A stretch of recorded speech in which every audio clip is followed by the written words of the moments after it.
देख ये लोग उठा रहे हैं फूल। अरे भैया मुझे sorry sorry sorry sorry sorry sorry sorry sorry sorry sorry sorry sorry sorry sorry नहीं नहीं जा रहा हूँ कह रहे हमारी स्टोरी ना बनाओ सालों। भाई सुबह सुबह डरा दिया बंदर महाराज ने। मैं यहाँ से आ रहा था एकदम से यहाँ पे था ये। तो भाई साहब बंदर महाराज तो पूरे स्विमिंग पूल के मजे ले रहे हैं यार। रशी पीहू ये देखो मंकी स्विमिंग कर रहे हैं देखो यहाँ पे। नमस्कार दोस्तों, स्वागत है आपका आज के ब्लॉग में। शुरुआत करते हैं ब्लॉग की जय जगन्नाथ बोल के। पूरी में है 8 बजे हमें निकलना है यहाँ से। रात भर नींद ही नहीं आई। पर आपको बताता हूँ मैं, लेकिन सामने भीड़ देखो, सुबह सुबह भी भीड़ है यार।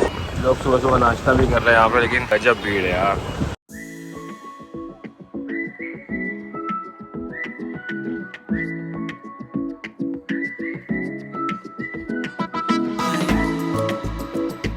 तो अभी नहाते हैं, धोते हैं, शेव करते हैं। अगर आप सच्चे मन से प्रभु को याद करके उनकी रथ की रस्सी एक बार खींच रहे तो आपके सारे पाप धुल जाते हैं। भगवान आपको इस जीवन मरण के चक्र से मुक्त कर देते हैं अगर आप सच्चे मन से भगवान के चरण में चले जाएं। एक छोटी सी बात यहाँ डिस्कस करना चाहूंगा, क्योंकि ये बात मैंने बोल दी है तो बहुत सारे लोगों को ख्याल आएगा। मुझे भी बचपन में ख्याल आता था जब मेरे पापा कहते थे कि यहाँ चले जाओ तो भगवान सारे पापों से मुक्त कर देंगे, गंगा में डुबकी ले लो सारे पापों से मुक्त कर देंगे। आप देखेंगे बहुत सारी बॉलीवुड की फिल्म्स में इस चीज का मजाक भी उड़ाया जाता है कि कोई मुंह में राम बगल में छुरी। कहावत भी है ना कि कोई इतने पाप करे बस डुबकी ले लो, रथ यात्रा खींच लो, सारे पाप मुक्त हो जाएंगे। इस स्टेटमेंट को यूज करके ये पूरे कल्चर को बहुत ही नेगेटिव वे में पोर्ट्रे किया जाता है। भगवान कह चुके हैं कर्म से ऊपर कुछ नहीं है। आपके कर्म करने मैं धरती पे नहीं आऊंगा, कर्म आपने ही करने हैं। जब भगवान का मंदिर कल खुला था उसके पहले 15 दिन तक भगवान को बुखार रहता। उसकी स्टोरी अगर आपको पता हो तो भगवान के एक भक्त थे, वो बहुत भगवान को पूजा करते थे, बहुत भगवान की सेवा करते थे। एक बार उनकी तबीयत खराब हो गई, तब भी वो भगवान की सेवा में लगे रहे, अपना जितना बनता था करते रहे, किसी से मदद नहीं मांगी। उनकी तबीयत बिगड़ती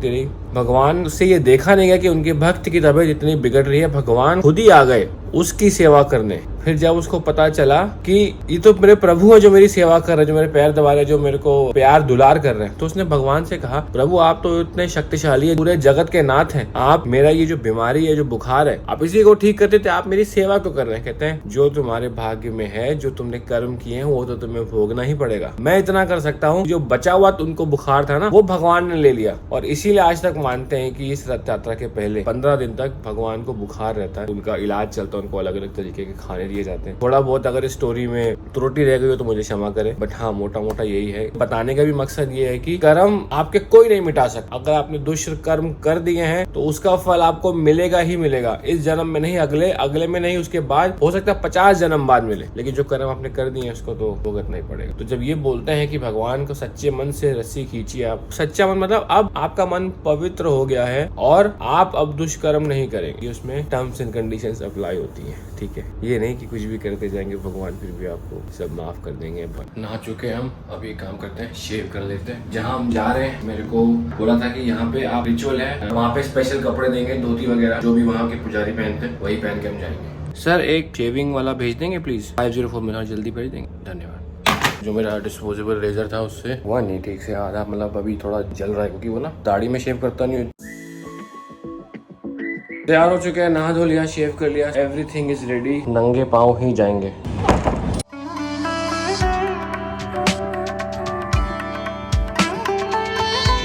अभी यहाँ पे चल रहा है लाइव टेलीकास्ट डायरेक्ट मंदिर से, सिंह द्वार के बाहर। कौन सी सेरेमनी चल रही है? पांडी यात्रा। क्या मतलब सिग्निफिकेंस क्या है उसका? यहाँ से सिंहासन से उतार के लेके रथ पे लिया जाता है, यहाँ से चढ़ाया जाएगा।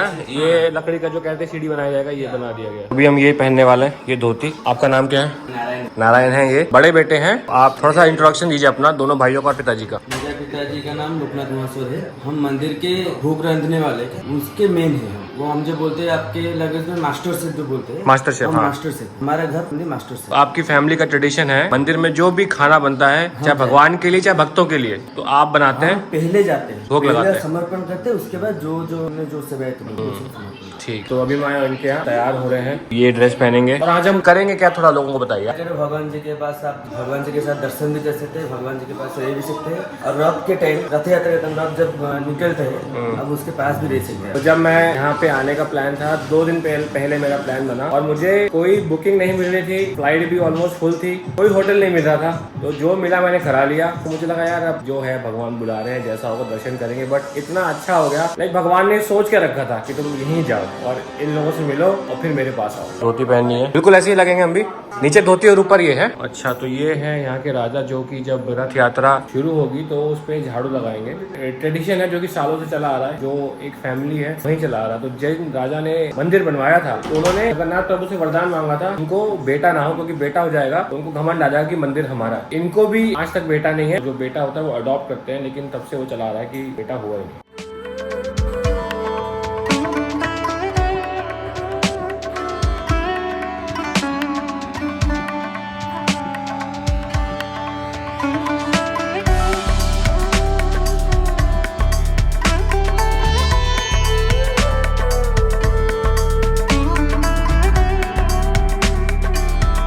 ये गीला पहनते हैं क्या? थोड़ा गीला पहनते हैं क्योंकि निकलता नहीं, सूखा वाला तो उड़ जाता है।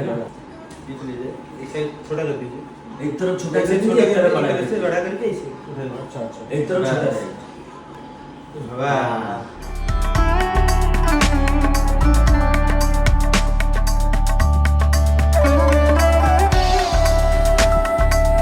तो भी यहाँ से जा रहे हैं मंदिर के अंदर। फोन अलाउड नहीं है, वीडियो अलाउड नहीं है, क्योंकि अगर आपको भगवान के दर्शन करने हैं मंदिर के अंदर जाके तो आपको यहाँ पे आना पड़ेगा। आज सिर्फ ऐसा दिन है जब भगवान बाहर आते हैं और उसका लाइव टेलीकास्ट होता है। तो आज के दिन पूरी दुनिया में बैठे हुए भक्त कहीं पे भी भगवान के दर्शन कर लेते हैं। और ये सिर्फ ऐसा मंदिर है जहाँ पे भगवान अपने घर छोड़ के बाहर आते हैं। कोई ऐसा मंदिर नहीं है जहाँ भगवान अपना गृह छोड़ के बाहर आए।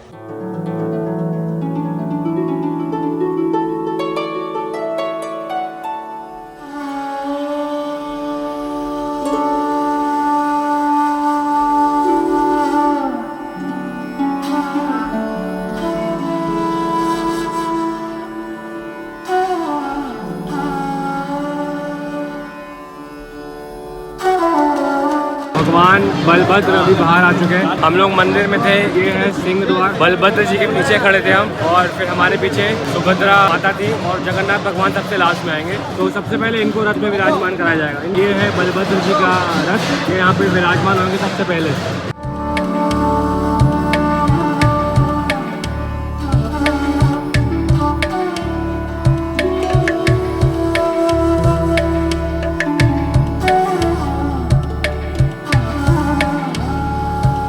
तो ये वाला रथ बलभद्र जी का रथ है, जहाँ पे अभी इनको विराजमान किया जाएगा।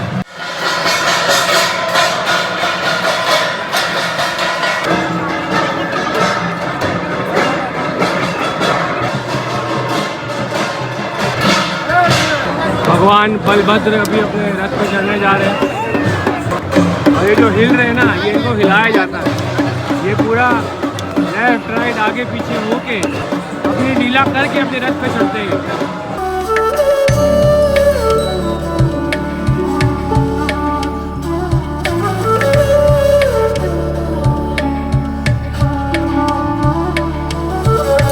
बलभद्र जी अभी अपने रथ पे विराजमान हो रहे हैं। इसके बाद सुभद्रा जी आएंगे, इनका रथ ये वाला है और ये जगन्नाथ जी का रथ। सबसे लास्ट में जगन्नाथ जी आएंगे। तो यहाँ पे इंतजाम बहुत ही बढ़िया है, हर जगह पानी का स्प्रे मारा जा रहा है। तो के लिए पानी भी है, और आपको पानी वानी लेना कुछ भी लेना सब देखिए, सब फ्री मिलता है। ये रथ है जगन्नाथ जी का। हर साल ये नया रथ बनता है और एक ही परिवार है जो महारथ हासिल है। 3 महीने लगते हैं, 3 महीने पहले काम चालू हो जाता है इस रथ को बनाने में। जय जगन्नाथ।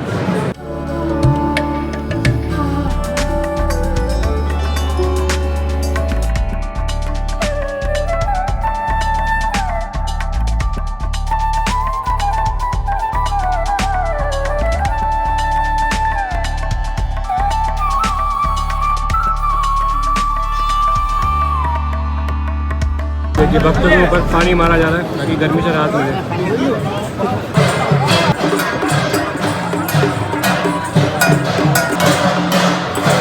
सुभद्रा जी रथ पे जा रही है अपने।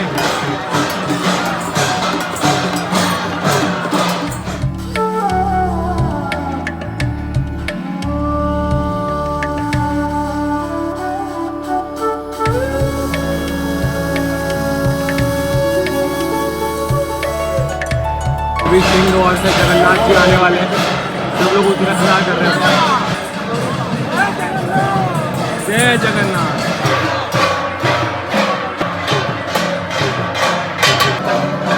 जगन्नाथ का डोरी है। अच्छा, भगवान जी शरीर में पहनते हैं इसको। अरे वाह।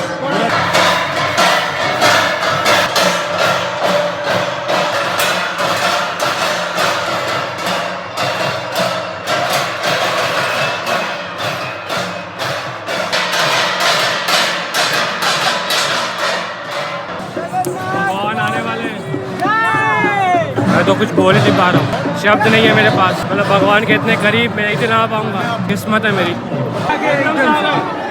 एकदम से कहाँ से आ रहे हैं? यही महिमा है। भगवान बहुत देर तक द्वार के पास रुके रहे, तो कहते हैं अपनी मर्जी के बिना नहीं चलते। जब इनका मर्जी होगी, जब इनका मन होगा तभी चलेंगे, और एकदम से चल पड़े बहुत तेज। बस सब लोग एक झलक पाने के लिए भगवान की, कि बस भगवान के पास बोले। और भगवान भी इतने भक्तों को दर्शन देने खुद अपने घर से बाहर चल के आते हैं।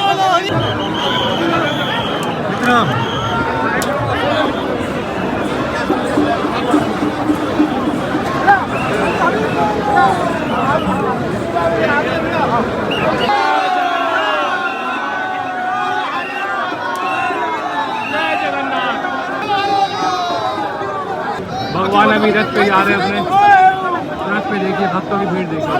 जय जगन्नाथ।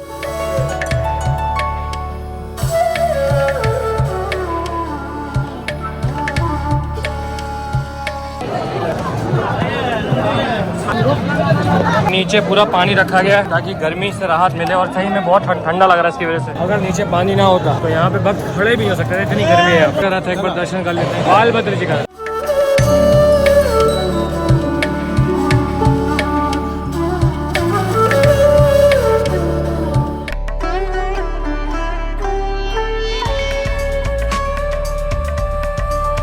जगन्नाथ जी के रथ पे नीचे देखिए कितनी छाया है, लोग विश्राम कर रहे हैं यहाँ पे। अभी हमारे दर्शन हो गए कंप्लीट। हम लोग तो बाहर सेरेमनी थी वो करके अभी मंदिर के अंदर पूरा दर्शन करके आ रहे हैं। ठाकुर जी तो चले गए, लेकिन जहाँ वो बैठते थे वो जगह अभी है, लोग वहाँ पे मत्था टेक रहे हैं। बस अब गर्मी बहुत है यहाँ पे, पैर मिट्टी पे भी रखा नहीं जा रहा। भैया जल्दी निकाल लो। यहाँ से निकलते भी टाइम हो रहा है 12:40। बहुत थकान हो गई है, एक आध घंटा रेस्ट करेंगे, फिर शाम को दोबारा आएंगे, फिर रथ खींचेंगे। पहुंच चुके अपने होटल, कह रहे 4 बजे चलेगा। अभी बहुत सारी सेरेमनीज बाकी हैं। अभी यहाँ के राजा हैं, वो झाड़ू लगाएंगे पहले रथ, उसके बाद चलेगा। बैक टू माई रूम, नहाते हैं और फिर मैं आपको अपना एक्सपीरियंस शेयर करूंगा जो मैंने आज फील किया। अभी रथ यात्रा पे रिचुअल्स चल रहे हैं। 4 बजे रथ को खींचना शुरू करेंगे और सूर्यास्त से पहले गुंडीचा मंदिर में भगवान को पहुंचना होता है। तो हमारा प्लान है हम यहाँ से 4 बजे निकलेंगे और एक बार रथ को खींचने जाएंगे। नहा धो के तैयार हो गए हैं। बाहर ह्यूमिडिटी कितनी आपको दिखाता हूँ। अगर मैंने अभी ये गेट खोला था, हवा सारी बाहर आ गई, बहुत पानी है यार। ये मैं नहाया हूँ, ये बाथरूम का पानी, यहाँ का पानी देखो, मतलब पता नहीं कैमरे में दिख पा रहा है कि नहीं, but look at the water. सुबह सुबह सबसे पहले हम गए पंडित जी के यहाँ। वो जो पंडित जी हैं, उनका जो विभाग है वो है भोजन विभाग, जहाँ पे पूरे मंदिर का खाना बनता है, भोग लगता है भगवान को, और वो डिपार्टमेंट उनके अंदर ही है। तो उनके यहाँ गए, वहाँ उनके 2 बेटे थे। सबसे पहले उन्होंने मुझे तैयार किया। जिस वेशभूषा में आप प्रवेश करते हैं भगवान की सेवा के लिए, वो वेशभूषा हमने पहनी, धोती पहनी, ऊपर से एक और कपड़ा पहना। और उसकी अहमियत ये है कि इस कपड़े में सिलाई नहीं होती। कल जैसे मैं कुछ एक रिव्यू देख रहा था आदि पुरुष मूवी के, उसमें था कि राम ने जो कपड़े पहने हैं उसमें सिलाई हुई है। वो वनवास में जा रहे हैं। ब्रह्म जीवन होता है, ब्राह्मण का भी जीवन होता है, वो मोह माया से परे होता है। तो मोह माया से परे कैसे हो सकता है? आप डिजाइनर क्लोथ्स पहनेंगे, आपको मोह आएगा, आप सब चीजों से लगाव हो जाएगा। तो उससे दूर रहने के लिए जो ब्राह्मण है वो धोती पहनते हैं और ऊपर एक वस्त्र पहनते हैं। तो ये सादा कपड़ा होता है, इसमें कोई सिलाई नहीं होती। तो ये महत्व है इसका, ये मुझे भी आज ही पता चला। इसमें एक दिक्कत होती है, अगर इसमें आपको वॉशरूम जाना है तो बैठ के ही जाना पड़ता है आपको। तो वहां से हम लोग चले गए मंदिर की ओर। मंदिर में हम लोग अश्व द्वार से हमने एंटर किया और उस समय बलभद्र जी अपना जहाँ विराजमान होते हैं उसको छोड़ के अपने रथ की ओर जा रहे थे। बहुत ही अच्छे कर्म किए होंगे मैंने। बलभद्र जी की जो रस्सी थी उसको छूने का मौका मिला, उनकी जो मूर्ति है उस पे अपना माथा टेकने का अवसर मिला। और उसके बाद हम लोग फिर बाहर आ गए। वहां से हमने फिर बलभद्र जी को बाहर आते हुए देखा। जो हमारे सुरक्षा बल है, उनके बिना ये पूरा का पूरा आयोजन संभव ही नहीं हो सकता। उनके चेहरे अगर आप देखेंगे, उनको भी धक्का पड़ रहा है, उनको डांट पड़ रही है, उनके पसीना टपक रहा है, लेकिन सब और के सब भगवान की ड्यूटी में लगे हुए हैं। और सुरक्षा बल जितने भी हैं वो भी नंगे पांव, क्योंकि वो जो एरिया है जहाँ रथ खड़े वहाँ पे जूते पहन के आना अलाउड नहीं है। तो आस पास अगर देखेंगे बिल्डिंगों में चढ़ के मीडिया वाले लोग, उस आज के दिन आपको उस रथ के आसपास की एक बिल्डिंग की एक छत खाली नहीं मिलेगी। और एक अजीब सी फीलिंग थी, जैसे ही भगवान बाहर आए तो मैं भगवान से चाहता था कुछ मांगू, बट मैं मांग ही नहीं पाया। मैं इतना लीन हो गया। और कुछ तो एक एनर्जी है जो बोलता है ब्रह्म पदार्थ है भगवान के अंदर, वो हृदय है कृष्ण का, वो जान डालता है। अगर आप देखेंगे जितनी भी मूर्तियां हैं पूरे विश्व में, कहीं भी एक हिंदू टेम्पल आप चले जाएं, सारी मूर्तियां पत्थर की होती हैं। उसका रीजन होता है वो मैं कभी बाद में बताऊंगा, लेकिन ये सिर्फ ऐसी मूर्ति है जो सिर्फ लकड़ी से बनती है। पत्थर में जो एनर्जी सेंटर होता है गर्भगृह में जहाँ मूर्ति रखी जाती है, बोलते हैं वो वाइब्रेशन पत्थर एब्जॉर्ब करता है और रेडिएट करता है। पत्थर की होती है या मेटल की होती है, सोने की मूर्तियां होती है, चांदी की मूर्तियां होती है। सूर्य देव के कभी भी टेम्पल जाएंगे, सन टेम्पल जो है वहाँ सोने की सूर्य देव की मूर्ति होती है, क्योंकि वो जो गर्भगृह में जो एनर्जी होती है वो पत्थर या मेटल ही एब्जॉर्ब करके फिर चारों दिशाओं में फेंक सकता है। लेकिन ये एक ऐसी मूर्ति है जो लकड़ी की बनती है और बोलते हैं इसमें जो जान आती है वो प्राण प्रतिष्ठा से आती है। तो जो हिंदू डेटीज होते हैं, उनके आइडल्स होते हैं, हम उनको लाइव मानते कि उनमें प्राण है। प्राण प्रतिष्ठा करने के बाद उनको वहां पे स्थापित किया जाता है। एक और fact, Indian court of law में, सुप्रीम कोर्ट, हाई कोर्ट में ये जो डेटीज होते हैं इनको भी एज अ पर्सन ट्रीट किया जाता है। जब राम लल्ला का केस हुआ था, Ram Lalla versus union of India, तो वो लीगल पर्सन भी है जो की मान्यता सिर्फ और दर्जा सिर्फ हिंदू डेटीज को दिया गया है, क्योंकि हम मानते हैं कि वो मंदिर में जो उनकी मूर्ति रखी सिर्फ मूर्ति नहीं, इसीलिए मूर्ति पूजन भी करते हैं। हम मानते हैं कि हमारे भगवान वहाँ पे विराजमान है। जैसे ही प्रभु मंदिर के बाहर आए, मेरे कुछ दूर ही होंगे, 10-15 मीटर दूर होंगे, और मैं कुछ मांगना ही भूल गया प्रभु से। सुबह रितु से बात हुई थी तो रितु ने कहा था कि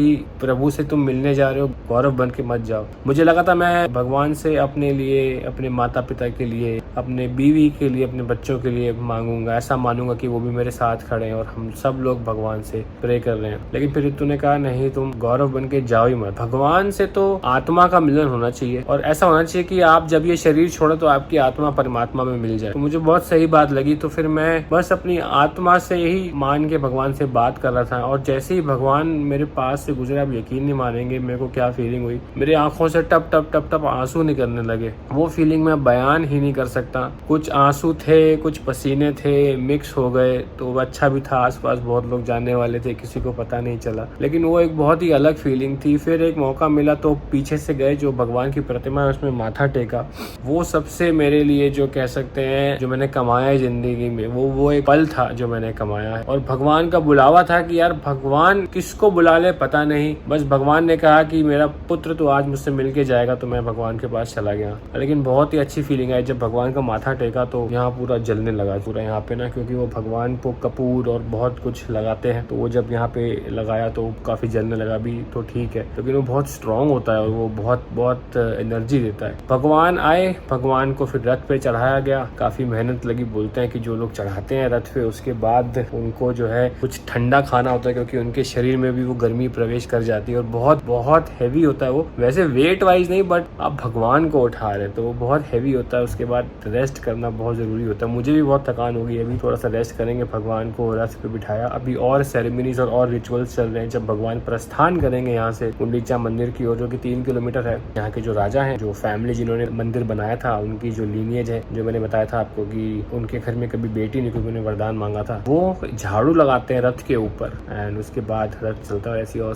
बहुत सारी सेरेमनीज होती है। तो मंदिर से अंदर पूजा करके रथ पे रखना भगवान को, वो एक अलग कमेटी के हाथ में होता है। अब रथ जब चलेगा वो एक अलग कमेटी के हाथ में होता है। तो सब कुछ एक अलग अलग कमेटी होता है, फिर ट्रांसफर करते हैं, उसके बाद चलता है। भक्तों की लाइन अगर आप देख लेते, वो जो सड़क है वहाँ पे भक्त ही भक्त खड़े हैं, और मतलब कहाँ से दूर से आते हैं, और सब के आप मन में श्रद्धा देखेंगे। और जो पुलिस वाले भी खड़े हैं, जो सिक्योरिटी बल भी खड़े हैं, आप देख सकते हैं उनके अंदर भी एक भक्त ही छुपा रहा है। जैसे ही भगवान आते हैं दोनों हाथ ऊपर करके जय जगन्नाथ जय हरि, इतनी डिवाइन फीलिंग थी। मैं तो कहता हूँ आप सब लोग एक बार जगन्नाथ भगवान के दर्शन करने जरूर आए, भगवान आप सबकी मनोकामना जरूर पूरी करेगा। चलिए अभी सोते हैं क्योंकि रेस्ट करना है, और फिर आपसे मिलेंगे नेक्स्ट व्लॉग में। रथ खींचेंगे, बस सच्चे मन से खींचेंगे, और भगवान गलतियां माफ करे, सुबुद्धि दे कि आगे गलतियां ना करें। सबसे बड़ी गलती अगर आप करते हैं तो आपको तो पता ही नहीं होता कि आप गलती कर रहे हैं। जब हम छोटे थे पूजा करते थे तो हम भगवान से मटेरियलिस्टिक चीज मांगते थे। जादूगर मूवी आई थी, भगवान एक जादू की छड़ी दे दो। मेरे पिता हमेशा मांगते थे भगवान मेरे बच्चों को सुबुद्धि देना। मैं कहता पापा ये कैसा आशीर्वाद हुआ, तो कुछ मांगा ही नहीं आपने। कहते सबसे चीज बड़ी वही होती है कि आपको अगर सही और गलत में अंतर फर्क पता चल जाए, उससे बड़ी अलौकिक शक्ति दुनिया में है ही नहीं।